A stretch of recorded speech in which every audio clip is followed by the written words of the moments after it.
Olá pessoal, tudo bem? Aqui é o Wallace falando. Eu vou comentar sobre o livro do Conceito de Direito de Hart.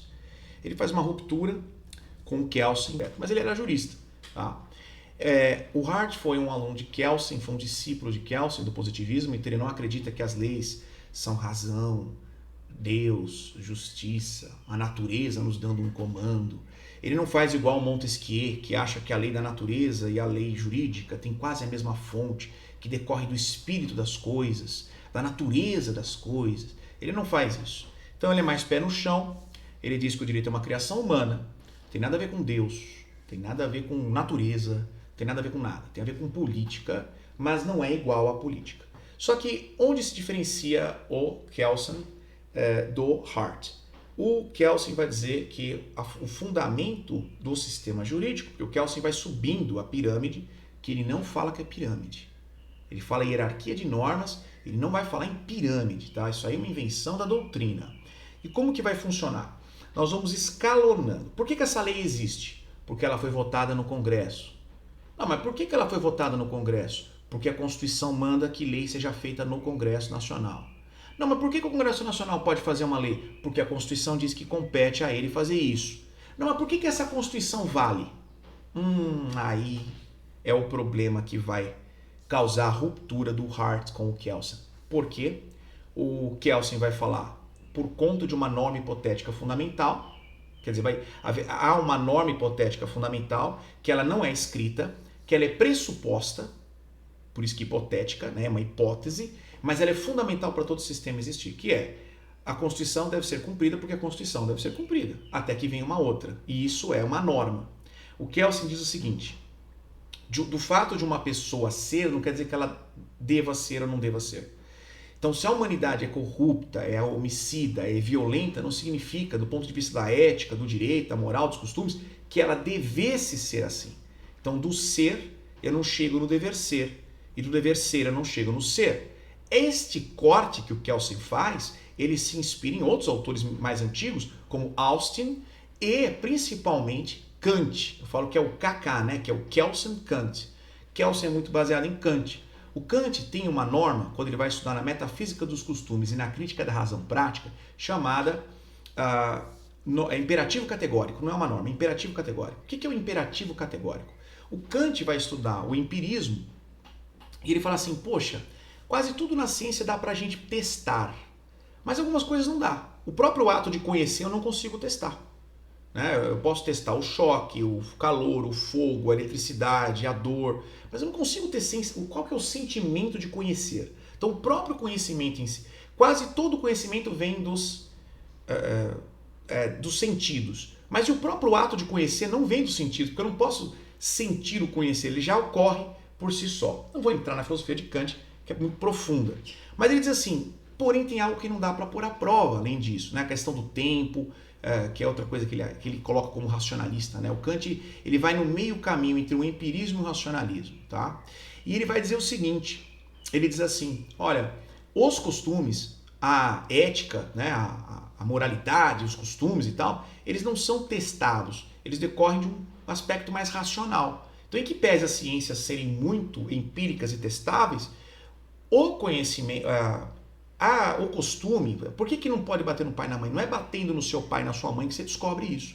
Por que eu não posso agredir, tomar à força uma mulher? Não é tomando a força que você vai descobrir isso, porque senão nós vamos ter um estupro na vida de todo mundo para conseguir absurdamente descobrir a ilicitude disso. Então, é muito grave esse assunto.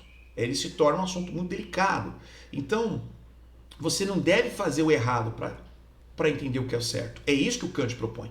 E isso decorre do imperativo categórico. O imperativo categórico é assim porque é assim. Então, os 10 mandamentos são um exemplo de imperativo categórico. Porque a Sharia, né, dos árabes, a Sharia, os 10 mandamentos, por quê? É assim porque é assim. Por que eu não posso bater no pai e mãe? Porque não é errado bater no pai. Por que é errado? Porque não se deve. Por que não se deve? Porque não deve. Sabe aquela discussão com criança que acaba assim? É imperativo e é categórico. É categórico porque é. E é imperativo porque tem que seguir. O Kelsen transforma esse imperativo categórico que o Kant usa na moralidade e ele aplica ao direito, só que ele troca de nome. Então ele fala, há um imperativo categórico no direito. Tem que cumprir a Constituição porque tem que cumprir a Constituição, porque é assim até a minha próxima.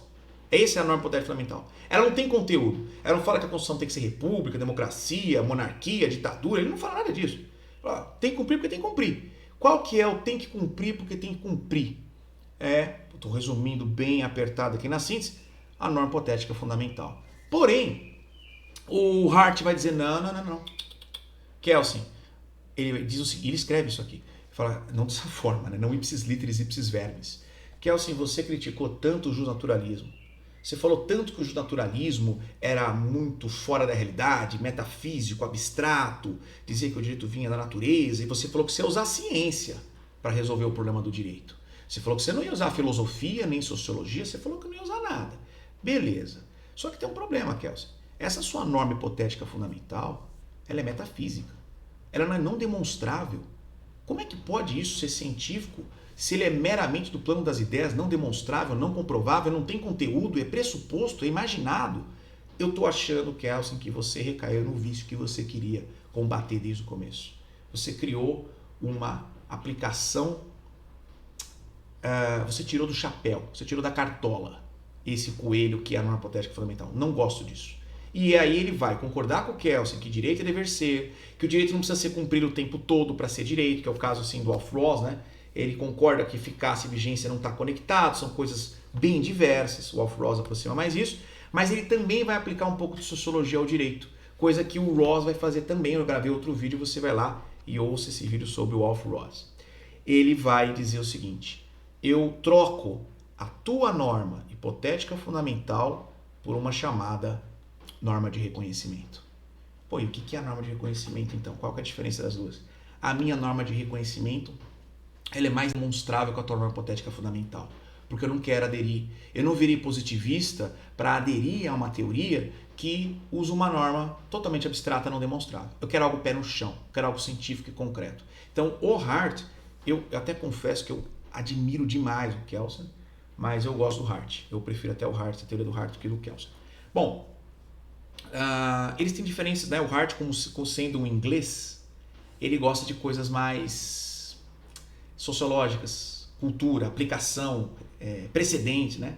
E o Kelsen, ele sendo austríaco, ficou na Alemanha um tempo, ele tem um pensamento mais do direito romano-germânico, lei, abstração, ideia, né? E era mais como kantiniano, que ele tinha muita raiz de Kant. Bom, então na norma de reconhecimento, ele diz o seguinte, uma constituição ou um sistema jurídico é sistema jurídico se ele for reconhecido como tal pelo seu povo, note a aproximação com a sociologia. Se o povo reconhece aquilo como válido, então válido será. Ah, mas nem sempre o povo concorda. Por exemplo, os celtas podiam não concordar com o sistema jurídico romano. Mas por que eles cumpriam?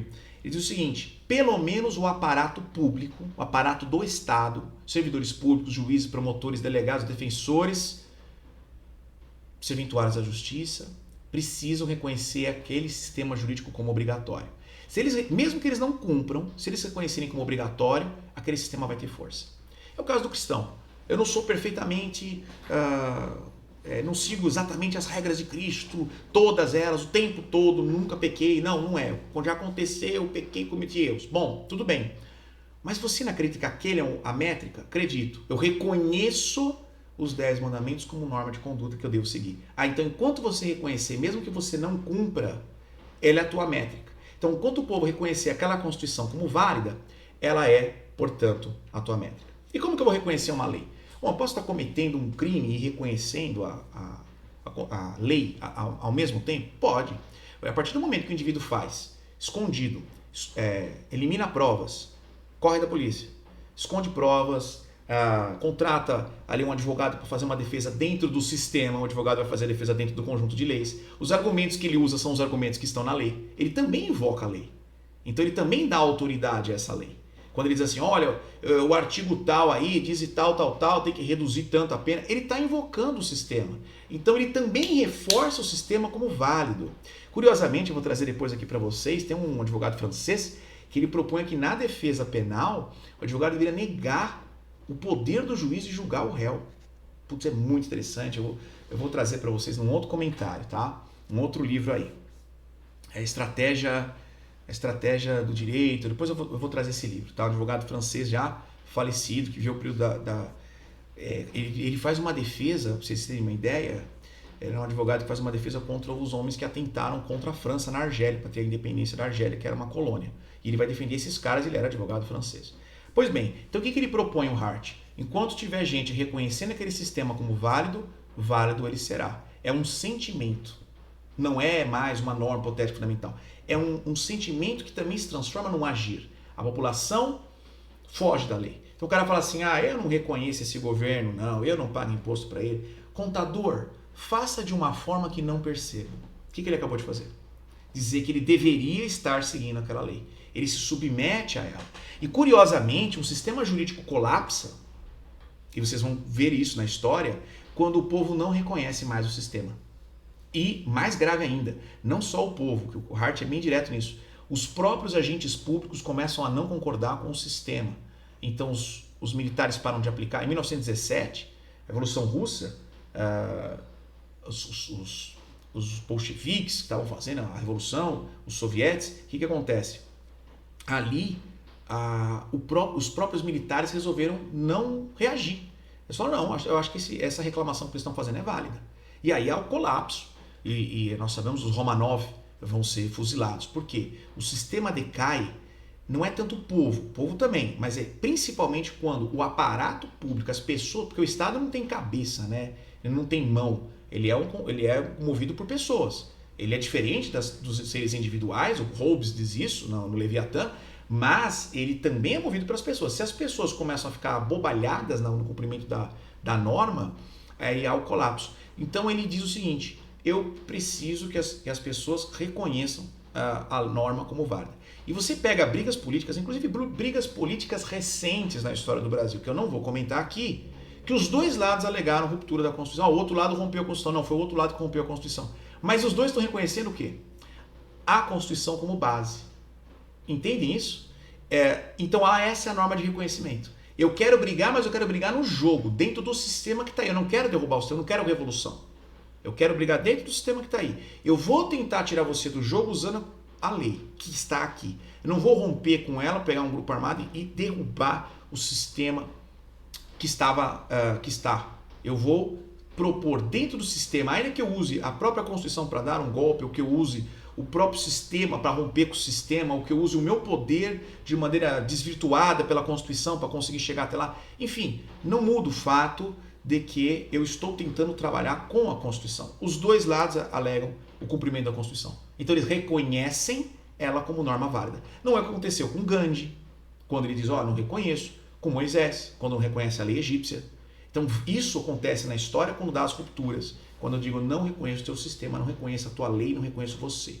E isso vocês vão ver brilhantemente abordado na filosofia grega, na peça que era usada para instruir os advogados na antiguidade, chamada Antígona, que vou comentar depois aqui. Antígona é o Édipo, a peça de Édipo Rei, Édipo em Colono, está para psicologia como Antígona está para o direito. E infelizmente as pessoas não estudam mais o teatro grego no direito porque quer estudar um monte de regra e decorar para passar no concurso público lá, qual que é o artigo X, o Y, Z, qual que é o prazo, qual que é o agravo do instrumento, onde é interposto, como se aplica na jurisprudência do não previsto no rol taxativo do 1015, mas a gente abandona a humanidade do direito. Ciências sociais ele se torna algo extremamente abstrato e performático. E aí eu até trago para que vocês assistam o meu vídeo sobre o processo de Franz Kafka, eu gravei um vídeo e eu falo sobre isso, a desestruturação do direito. Kafka, inclusive, que era formado em direito, tá? Porque ela era formada em direito. Muitos foram formados em direito, né? O Marx estudou direito, começou a estudar direito, o Machado de Assis estudou direito, muitos estudaram direito porque eram poucas faculdades que você tinha de opção, né? Não tinha muitas opções, a própria faculdade de História é recentíssima no Brasil, mas Direito, Medicina e Engenharia são faculdades mais antigas, o que não as torna melhor de maneira nenhuma, hein? Elas são ciências aplicadas. Pessoal, se você tiver interesse em ler Hart, é mais fácil de ler que o Kelsen, tá? Eu achei mais fácil de ler que o Kelsen, muito mais fácil, tá? Sobretudo porque a norma hipotética fundamental é mais difícil de definir do que a norma de reconhecimento. Qual está certa, não estou dizendo, estou batendo martelo aqui. Mas qual é mais fácil de entender? A norma de reconhecimento é muito mais palatável que a norma hipotética fundamental. E depois eu vou trazer aqui Niklas Luhmann, que é um livro que também vai bater na norma hipotética fundamental, mas também vai bater na norma de reconhecimento. E Niklas Luhmann, esse então, introjeta sociologia no direito mais ainda que Ross e que Hart. Bom, se você quiser comprar o livro, está aqui embaixo o link. Você colabora com o canal sem custo adicional nenhum comprando pela Amazon. E caso você gostou do vídeo, pode se inscrever, pode deixar comentário e pode deixar o seu like. Obrigadão, forte abraço. Tchau, tchau.